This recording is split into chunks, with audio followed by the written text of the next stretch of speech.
can fly.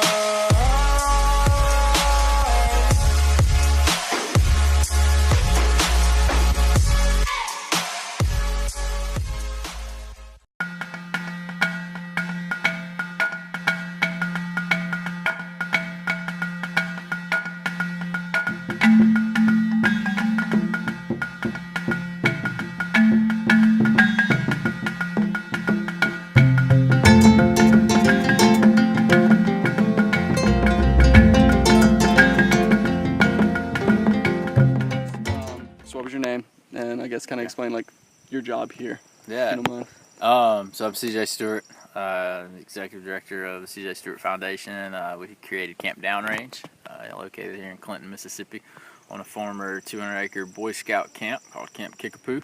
And so we run really 3 programs out of Camp Downrange. Our heartbeat and the reason we exist is the Manhood Academy. It's our summer program for teenage guys, middle school and high school, kind of that 7 to 18-year-old range. And it's a boot camp, military themed. Summer camp's a bad, description of it. Yeah. I don't really describe it as camp. More of a tough, challenging experience, but in a camp setting. And then we run basic training, which is our way of impacting teams, schools, churches, businesses, pretty much any group of individuals that want to come out here and go through a team kind of building exercise. And we do a lot of beginning of the year, end of the year kind of events for folks, and that's anywhere from 3 hours to 48-hour events. And then we also partner with an organization called the Warrior Bonfire Program, which really focuses on vets, specifically Purple Heart recipients and their families when they come home. So we do a lot of events monthly out here, some bigger annual fundraisers and different things, but also trying to really focus and establish a place in Central Mississippi for vets. Gotcha. So where are you originally from? I was born and raised right outside of Shreveport, Louisiana, and then we moved to Central Mississippi in 2001 when I was in junior high, and we have lived here since, minus a couple stints traveling and coming home, back and forth for a couple of years. Gotcha. So is she gonna mess everything up? No, she'll be fine. Trigger, yeah. And so I guess if you could just like tell your story, it doesn't have to be long, it doesn't have to be complicated, it can be however you want to put it. Yeah. So I graduated high school, went to MRA, small private school here in Mississippi, and then went to Mississippi College school, close. Went there, because I thought that was what I was supposed to do. After you graduate high school, you go to college, and then, thought I had the white picket fence figured out of life. I was going to go to law school, do the whole, happy life kind of process. And it was my freshman year of college. It was the first time I ever really realized I was doing the wrong thing with my life. It's not that I was in trouble yet, hadn't done anything too dumb, but just knew that there was something else I was supposed to be doing. And really for the first time, I would say I looked down the road I was traveling and said, when I get there and look back, will I be, glad I did what I did? Mm-hmm. And I couldn't say that. And so it was also the first time that I ever tore down like walls to dreams that I had. I lived my life, sport to sport, school to, grade to grade, all that. And so, thinking about what am I going to do with my life as a man, I really had to say, if I have a passion, I'm going to follow it now, or I'm going to regret not. And so for me, it was the military. I grew up at the feet of the greatest generation as they were retiring, small town in rural Louisiana. My great uncle owned the only gas station in town. My great grandfather was a retired postmaster who was also a amputee from World War II. And so sitting around the domino table, listening to all these old timers, just talk about life and stories, it was really what manhood was about. And so, part of me said, did I have it in me? Could I do this? And, at the 2007, 2008 point, we were at the height of the war in Iraq and Afghanistan. And so, for me, I had to quit saying those what ifs and could I's, and I enlisted. I became a medic. That wasn't my intention. I actually went down to the recruiter and told him, I said, I got 2 goals. I want a job that makes an impact. I want to serve, and I want to go to war. And I said, I'm not going for education. I said, I just left Mississippi College on scholarship. I just left a great school. I'm not going for job training. I still don't know what I want to be when I grow up. I'm 28 years old. I might figure it out one day. But so for me, it was I want to serve. I want a job that's like really in like, in the military sense, making an impact. And then I did. I wanted to go to war. I wanted to experience that. I wanted to, again, if I'm gonna train and practice, I want to play the game. Yeah. And so, the ultimate competition side. And so the guy said, he opened up the notebook, I'll never forget, and he said, healthcare specialist. I was like, what the heck is that? And he's like, I was like, you didn't hear me, dude.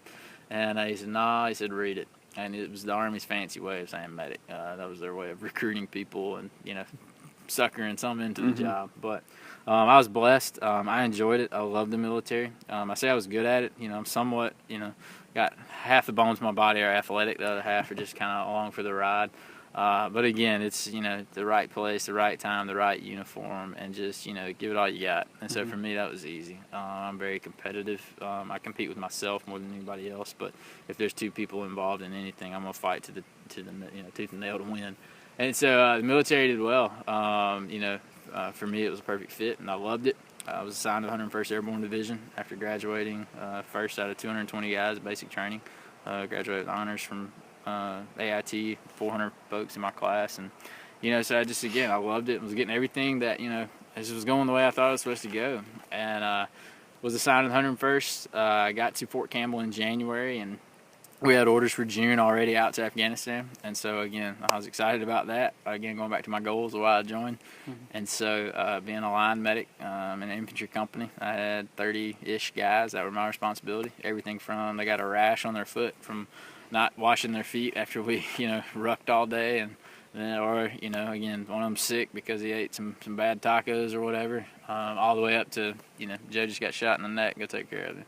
And so for me, I love that because our role, it was about people, and it was the dumb stuff. It didn't matter, like the details. It was life and death, big picture.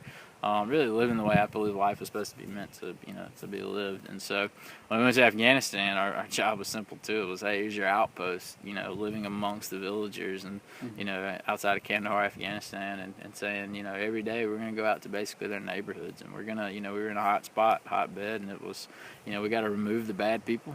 We got to let the good people know we're there to help them, and we got their back. But, we knew it was going to be, a rough deployment, and it was. 100-plus guys left Fort Campbell, Kentucky, in Bravo Company. Attached to the company or in the company, 8 were killed, and I think over 40 were wounded. So it was the every other kind of guy mentality of, this is going to be, not the typical, experience for guys that have gone overseas in the last 15 years. And so our outpost got attacked one day, like it did quite often, and I was grabbing my aid bag, and enemy fired a rocket, recoilless rifle, round went off, several feet from me. Sent pieces of the wall through my arm and leg in a couple places, blew out both bones in my forearm, ruptured my artery, and cut a couple nerves in my bicep. A small piece went through my leg, and it really changed the trajectory of A, my war, but B, my life, and really set me out on another path, and that ended with 18 months in Walter Reed Army Medical Center, recovering, and I've had 41 surgeries to date, replacing and repairing, and learning to redo what we can, and learning to use what's left, basically. So that's the military experience wrapped up in a nutshell. At 23, I was retired. Medically retired. They gave me an opportunity to stay in, but obviously I'd have to change jobs, and I wasn't able to continue doing what I was doing, which is why I joined. And so I figure it takes most people 30 or 40 years to earn retirement, and it took me about 3.5, so I'll call it even. Fair enough. So besides your injury, I guess, what were some of the struggles that you specifically faced coming back from the war, I guess? Yeah.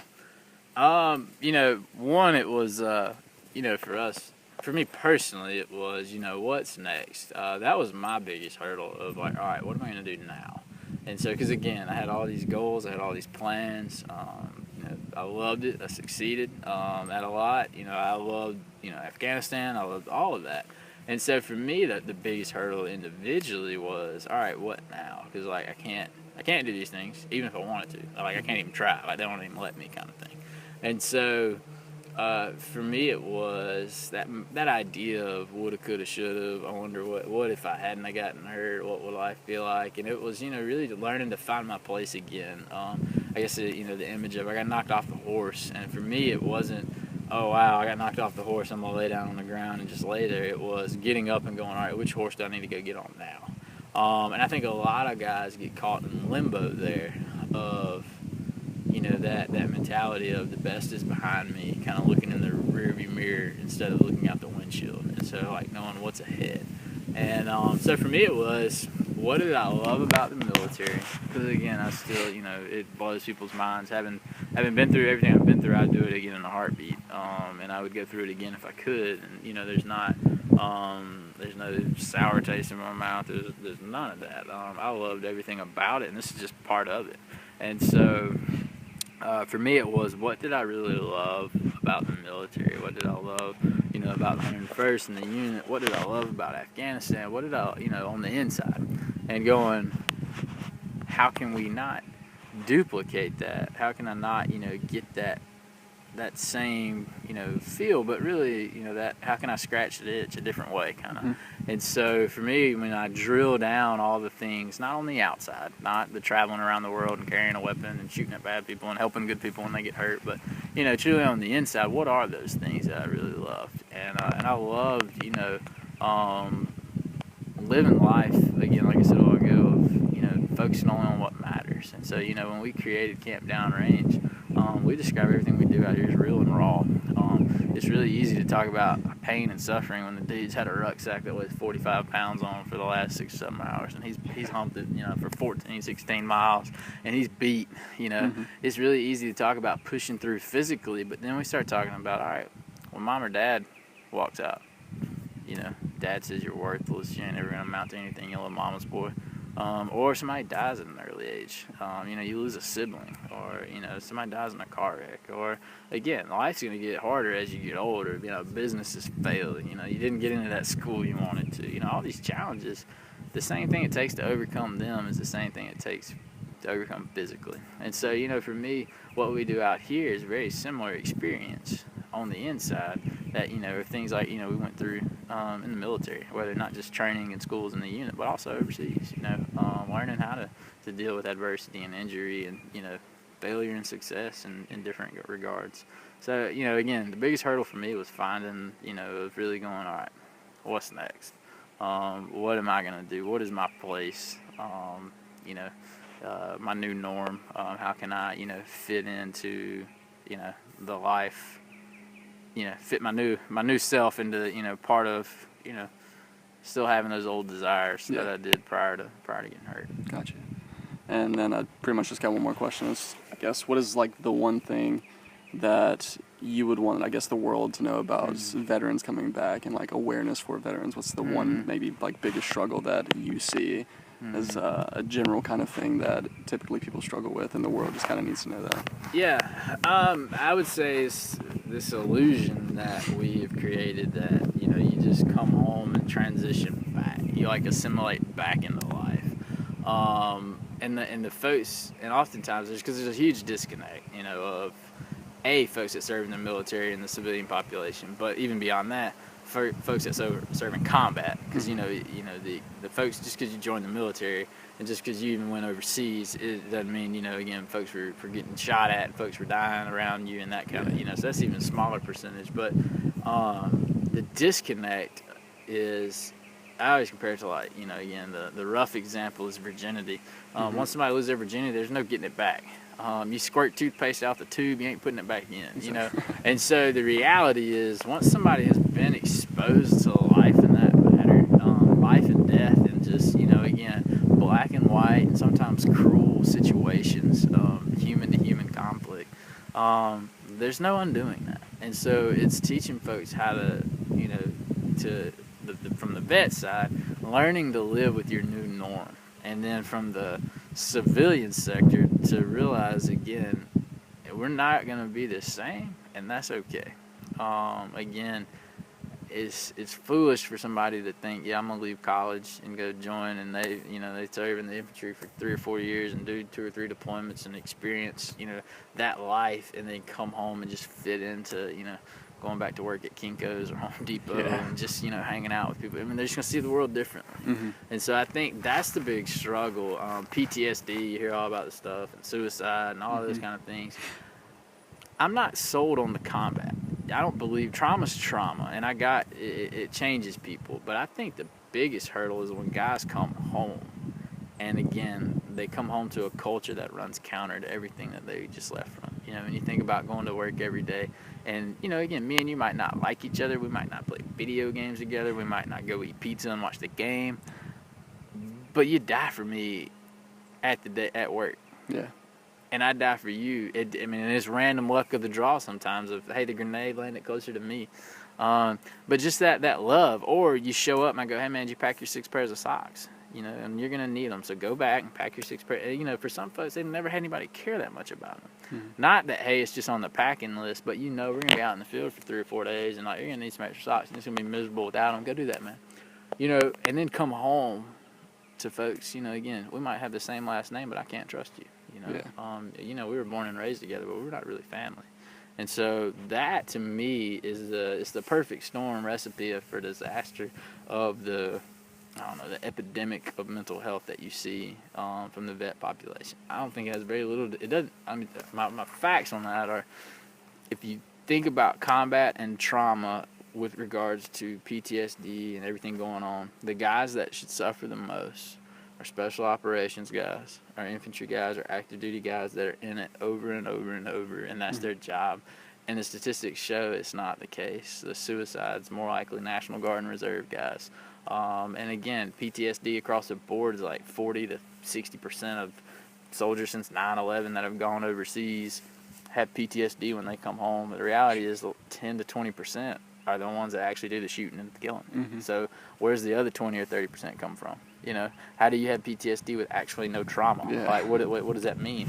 And so it's not necessarily the combat and the trauma, it's the coming back home aspect. And so, again, I think, the one thing to tell somebody, going back to your question, I think stems from all of that is the expectation from society and culture, from the warrior himself or from, you know, just society himself, that everything's going to go back to normal, and realizing that you got a new normal. Mm-hmm. And that's okay. You know, my new norm, I got, you know, you tell that to the average person who hasn't seen what I've seen and done, you know, what we've done and experienced all this, they look at me like I'm crazy. Yeah. And part of it is, you know, crazy surviving, you know, in my world now. And so, you know, there's that balance of, you know, again, what do we expect? And then what is our new norm and how does it fit in our, you know, world that we find ourselves in post-service, post-injury, post-deployment, all that. Gotcha. Well, I really appreciate it, man. Absolutely. Taking the time out to do it for me.